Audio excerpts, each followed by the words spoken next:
Subscribe करें और देखें एक दिल दहला देने वाली हॉरर स्टोरी। बिना घबराए बेल आइकॉन प्रेस करना ना भूलें।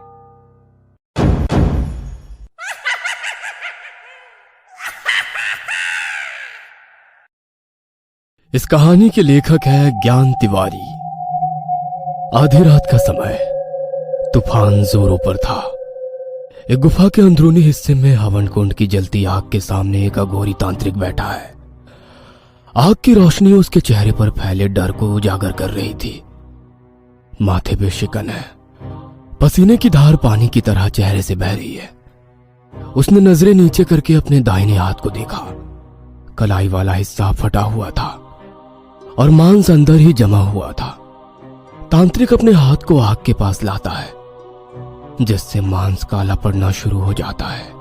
वो आंखें बंद करके दर्द को बर्दाश्त करना शुरू कर देता है कि तभी बाहर उठा तूफान अपना रास्ता अंदर की ओर बना लेता है और आग की लपटें उसके हाथ को घेर लेती है और वो सहसा ही दर्द में तड़प कर चिल्लाने लगता है। अपनी दर्द भरी चिल्लाहट के बीच कभी कभी उसे ऐसा लगने लगता मानो हवा कोई अजीब सा रूप लेकर उसके इर्द गिर्द चक्कर काट रही हो। फिर उसे एहसास होता कि ये सिर्फ उसका एक भ्रम है।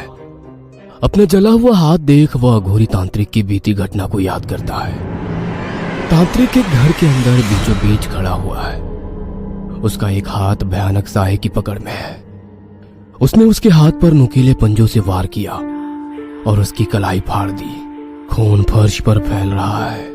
तांत्रिक दर्द बर्दाश्त करते हुए अपनी आंखें खोलते हुए बोलता है, हे मेरे महाकाल बाबा, ये कैसी बुरी शक्ति थी। अब तुझे ही किसी ऐसे को भेजना होगा जो उसे उसकी दुनिया में वापस पहुंचा सके।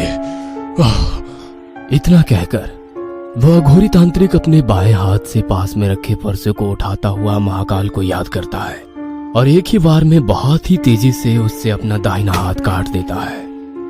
हाथ के अलग होते ही खून बारिश की तरह आग में गिरता है, जिससे आग और फैल जाती है और पूरी गुफा को घेर लेती है। और फिर तांत्रिक के जोर जोर से चिल्लाने की आवाजें आने लगती है। मंदिर के दूसरे हिस्से में एक छोटे से गुरुकुल के भीतर एक संत महात्मन कुछ बच्चों को शिक्षा दे रहे हैं। बुरा जो देखन मैं चला, बुरा न मिलिया कोई। जो दिल खोजा अपना, तो मुझसे बुरा न कोई। अर्थात गुरुजी ने बड़े ही प्यार से बच्चों को उसका मतलब समझाया। अर्थ है कि जब मैं इस संसार में बुरा खोजने चला तो मुझे कोई बुरा ना मिला, पर जब मैंने अपने मन में झांक कर देखा तो पाया कि मुझसे बुरा कोई नहीं है। पहले हमें स्वयं अपने अंदर देखना चाहिए कि हम में क्या कमी है। पहले खुद के दोष जाने, अपने आप में सुधार करें, फिर दूसरों के दोषों का सुधार करें। गुरुजी आगे बोल ही रहे थे कि तभी उनके कानों में एक छोटी बच्ची की आवाज पड़ी, अंजिक भैया। उस बच्ची की आवाज में इतनी घबराहट थी कि स्वयं गुरुजी भाप गए कि कहीं कोई अनहोनी हुई है।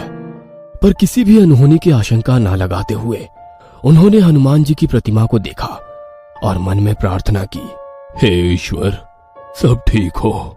गुरुजी बाहर मंदिर के प्रांगण में आए तो देखा कि एक छोटी बच्ची बार बार अचिक्य का नाम बुला रही है। वह तपती धूप में नंगे पैर अपने पांव तेज धूप से बचाते बचाते अंचिक्य के पास पहुंची, जो उस समय एक गाय के बछड़े को रोटी का निवाला खिला रहा था। भैया, वो अनुराधा दीदी, उन्हें कुछ हो गया है, आप जल्दी चलो ना अंचिक भैया।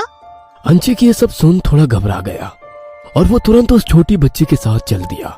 गुरुजी ने अंचिक्य को मंदिर से बाहर जाते देखा। उनका चेहरा अभी भी ना जाने क्यों किसी बड़ी अनहोनी की आशंका को लेकर परेशान था। अंचिक्य उस बच्ची के साथ जब अनुराधा के घर पहुंचा तो दरवाजे से अंदर उसने निठाल पड़ी अनुराधा को पाया। उसे ऐसे हालत में देखते ही अंचिक्य परेशान तो हुआ ही, पर साथ में उसे अजीब भी लगा। अनुराधा का शरीर ऊपर से नीचे तक काला पड़ा हुआ था, जैसे मानो पूरे शरीर में जहर फैला हुआ हो। अंचिक्य अनुराधा के पास आया और उसके नजदीक बैठकर उसके सर पर अपना हाथ रखा और उसे गौर से देखने लगा। ये सब कैसे हो गया अनुराधा? अंचिक्य के सवाल ने अनुराधा की आंखों में आंसू ला दिए। वह बिस्तर से उठने लगी ताकत लगाकर, तो अंचिक्य ने उसे सहारा दिया और उसकी पीठ के सहारे से उसे उठाने लगा तो अंचिक्य का हाथ किसी घाव पर लगा। अंचिक्य ने पीछे देखा तो अनुराधा की पीठ पर एक गहरा घाव बना हुआ था। उसका घाव गला लग रहा था। अंचिक्य ये सब देख हैरान रह गया और अनुराधा से पूछने लगा, क्या हुआ अनुराधा, ये घाव कैसे आया तुम्हारी पीठ पर? अनुराधा अंचिक्य का सवाल सुनकर रोने लगी। उसकी आंखों में दर्द की एक तस्वीर थी जो अंचिक्य को एक अजीब सा अनुभव करा रही थी। यह सब देख अंचिक्य उसके पास आकर बिस्तर पर बैठा और अनुराधा को थाम लिया और बच्ची की तरफ देखकर बोला, गुड़िया तू जाके थोड़ी सी नीम की पत्तियां और एक पट्टी ले आ। अंचिक्य ने नीम की पत्तियां पीसी और उनका रस बनाकर अनुराधा की पीठ पर लगाया और उसके ऊपर से पट्टी को कसकर रखकर अनुराधा को वापस लिटा दिया। हम लोगों से बहुत बड़ी गलती हो गई। हम लोगों से बहुत बड़ी गलती हो गई। वो हमारी वजह से आ गई। मुझे वहां नहीं जाना चाहिए था। इतना बोलते बोलते अनुराधा एक गहरी बेहोशी में चली गई। जो कुछ भी अनुराधा के साथ हुआ था वो शायद अनुराधा भूल नहीं पा रही थी। वो उस पर इतना हावी हो चला था कि उसका हादसा उसे एक गहरे सपने में खींच ले गया। अचानक से अनुराधा की सांसें एक साथ भारी और तेज हो गई। उसे ऐसा लग रहा था जैसे कोई उसे जबरदस्ती कैद कर रहा हो। उसने अपनी आंखें खोली तो अपने आप को अपने ही कमरे में अकेला पाया। उसके शरीर पर एक काला नाग अपने आप को लपेट रहा है। अनुराधा लाख कोशिशों के बाद भी चिल्ला नहीं पा रही है। देखते ही देखते उस काले नाग ने अपना फन फैला दिया और अनुराधा को डस लिया। उसके नुकीले दांत अनुराधा का डर बनकर चीखे और चिल्लाते हुए उठी। उसने अंचिक्य को अपने पास पाया तो उसे एहसास हुआ कि वो सपना देख रही थी। अंचिक्य, वो कल रात। उसने डर में अंचिक्य को बीती रात के हादसे की पूरी कहानी बताई। Surprise surprise surprise. मीनाक्षी बहुत खुश है।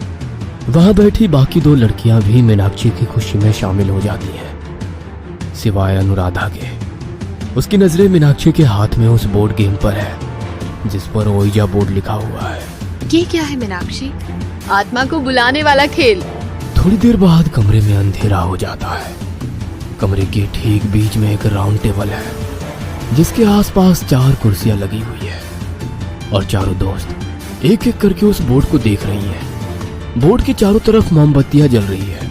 अब हम चारों लोग एक दूसरे का हाथ पकड़ेंगे और एक साथ एक आवाज में बोलेंगे बिना रुके। लकड़ी से बने उस ओइजा बोर्ड पर कुछ शब्द अंकित है जो एक सर्कल के इर्द गिर्द बने हुए हैं, मानो वो शब्द उस बोर्ड गेम पर बुने हुए थे।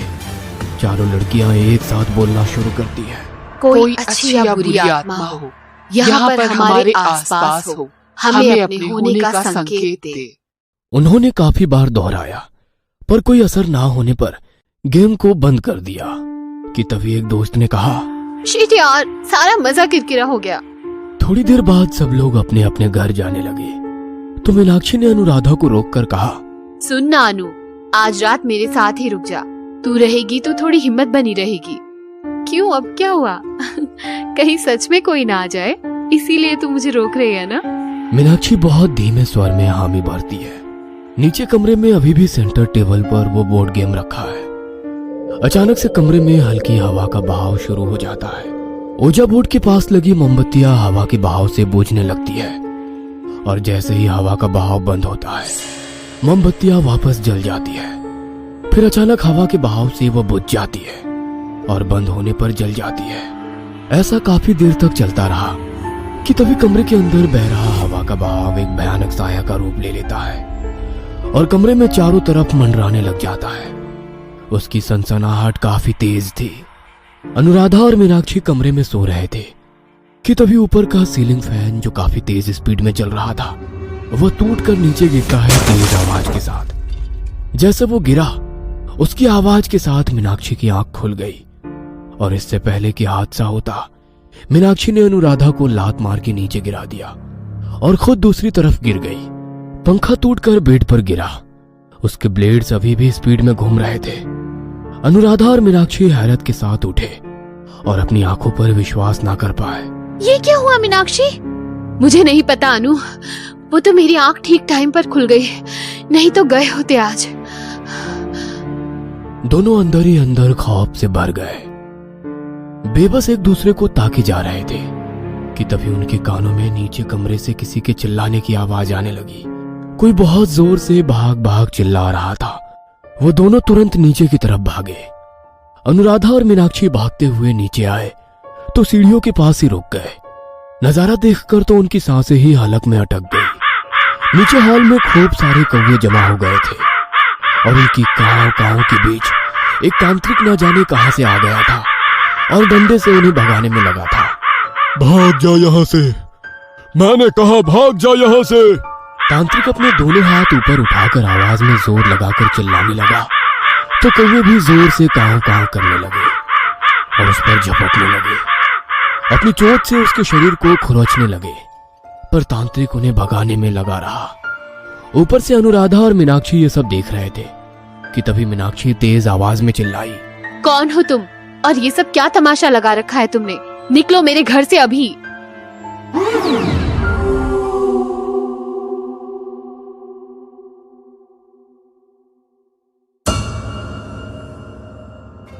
ये कहानी आपको अच्छी लगी हो तो हमें सब्सक्राइब करें